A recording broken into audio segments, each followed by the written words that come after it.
ഞാൻ നടീന്നേ പറഞ്ഞോളൂ, വെടീന്ന് പറഞ്ഞിട്ടില്ലേ. കൂടുതലായിട്ട് വിമർശനം വരുന്നത് ഈ സംസാര ശൈലിയാണ്. അതായത് രണ്ടർത്ഥം വെച്ചുള്ള ഡബിൾ മീനിങ് രീതിയിലുള്ള സംസാരം. ഈടായിട്ട് തന്നെ ഒരു ഉദ്ഘാടന വേദിയിൽ വെച്ചിട്ട് ഒരു നടിയെ, ഹണിറോസ് എന്ന നടിയെ ഈ കുന്തി ദേവിയായിട്ട് അഭിസംബോധന ചെയ്തെന്നുള്ള രീതിയിൽ കുറെ വിമർശനം വന്നിട്ടില്ലായിരുന്നു. അങ്ങനെ വരുന്നത് പൊതുവേദിയിൽ വെച്ച് ശരിയാണോ? അല്ല, അതിപ്പോ എന്താ ഓരോരുത്തര് ഞാൻ നടീന്നേ പറഞ്ഞോളൂ, വെടീന്ന് പറഞ്ഞിട്ടില്ലേ. പക്ഷെ ആൾക്കാര് ഇൻഡയറക്ട്ലി ഞാൻ പറയാത്ത രീതിയിലേക്ക് മാറ്റി വളച്ചൊടിക്കുകയാണ്. അവര് ഒരു സ്ത്രീയാണ്, അവരായിട്ട് എന്താ യാതൊരു പ്രശ്നമില്ല. ഒന്നാമത് എന്റെ സോഷ്യൽ മീഡിയയിൽ നോക്കി നടിമാര് വന്നു പോയാൽ തന്നെ പറയും, ബോച്ചെ അവിടെ അണിറോസ് താമസിച്ച് മറ്റേ ഹോട്ടലിലാണല്ലോ, ബോച്ചെ അവിടെ തന്നെയാണോ താമസിച്ചത്, എങ്ങനെ കിട്ടോ, എത്ര, ഇങ്ങനെയൊക്കെയുള്ള ചോദ്യങ്ങളാണ്. സത്യത്തില് ഞാൻ ഈ നടിമാരായിട്ട് യാതൊരു ബന്ധവുമില്ല. എനിക്ക് അങ്ങനത്തെ ഒരു വീക്ക്നെസ്സും ഇല്ല. എനിക്ക് എന്റേതായ ഫ്രണ്ട്സ്, എന്റേതായ ഒരു മേഖലയുണ്ട്. അപ്പോ അവരെ ഞാൻ മാർക്കറ്റിങ്ങിന് ഉപയോഗിക്കുന്നു, അവർക്ക് അവരുടേതായ റെമ്യൂണറേഷൻ കൊടുക്കുന്നു.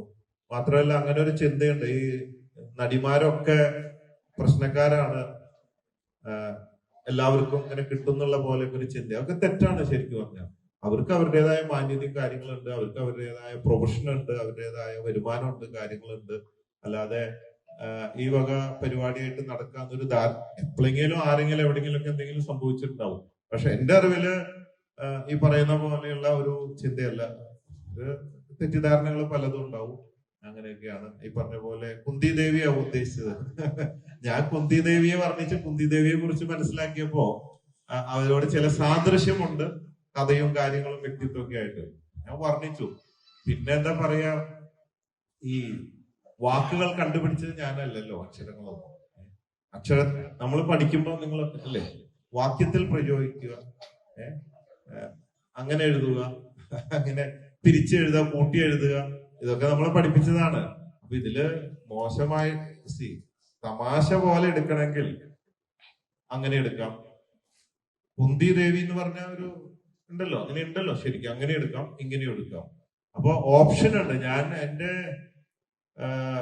സ്റ്റാർ ജെമിനിയാണ്. ജെമിനി എന്ന് പറയുമ്പോൾ ഡ്യുവൽ ക്യാരക്ടറാണ്. ഇന്നത്തെ മൂഡല്ല നാളത്തെ മൂഡ്, ഡിഫറെന്റ് റോളില് പോയിക്കൊണ്ടിരിക്കുന്നതാണ്. അപ്പോ രണ്ട് ഓപ്ഷൻ ഉണ്ട് എന്നിൽ. ഇങ്ങനെ എടുക്കാം, അങ്ങനെ എടുക്കാം, എങ്ങനെ വേണമെങ്കിൽ എടുക്കാം. ചിരിക്കാൻ താല്പര്യമുള്ളവര്, കൂളാവുന്നവര്, ലൈഫ് എൻജോയ് ചെയ്യാൻ ആഗ്രഹിക്കുന്നവര്, എന്റർടൈൻമെന്റ് ആഗ്രഹിക്കുന്നവർക്കൊക്കെ അങ്ങനെ എടുക്കാം. സീരിയസ് ആയിട്ടുള്ളവർക്കൊക്കെ മറ്റേ അർത്ഥത്തിൽ എടുക്കാം.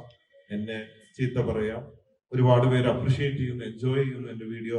എത്രയോ ലക്ഷക്കണക്കിന് ആൾക്കാർ. ഇന്നലെ ഒരു വീഡിയോ ഇട്ടത് ഇന്ന് 30 ലക്ഷത്തോളമായി. ഒക്കെ പോസിറ്റീവാണ്. ഒരു 10 പേര് അവിടെ നെഗറ്റീവ് ഇട്ടിട്ടുണ്ട്. അത് അവര് ഫേമസ് ആവാനാവാം, അല്ലെ അവര് പുണ്യാളന്മാരായതുകൊണ്ടാവാം. പല ഓപ്ഷൻസ് ഉണ്ട്. അപ്പൊ ഞാൻ എന്റെ അപ്പനുണ്ടായതല്ലേ, എനിക്കറിയുന്നതല്ലേ എനിക്ക് ചെയ്യാൻ പറ്റുള്ളൂ.